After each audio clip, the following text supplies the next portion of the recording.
यानंतरची बातमी आता आपण पाहूया। पुण्यातून बेपत्ता झालेला आमदार रत्नाकर गुट्टे यांचा नातू सुमित गुट्टे हा मनमाडला आढळलेला आहे। 1 जानेवारीपासून रत्नाकर गुट्टे यांचा नातू पुण्यातून बेपत्ता झालेला होता आणि त्यामुळे खळबळ माजली होती।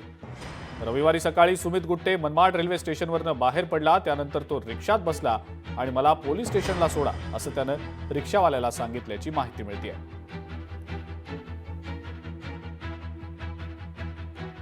1 जानेवारीपासून गुट्टेंचा नातू पुण्यातून बेपत्ता झालेला होता आणि आता तो मनमाडला सापडल्याची माहिती मिळते। या कालावधीमध्ये तो नेमका कुठे होता याबद्दलची माहिती अजून समोर येऊ शकलेली नाही।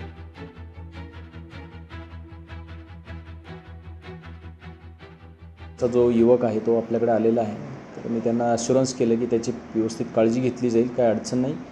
आपला जो स्टाफ आहे त्यांचाही स्टाफ तपास कामी नगरला होता, अहमदनगरला, तर तेही तिथून निघाले आणि आता सांगवी पोलीस स्टेशनचे 2 पोलीस कर्मचारी, त्याची आई, त्याची पत्नी आणि आणखीन एक नातेवाईक या ठिकाणी आलेले आहेत।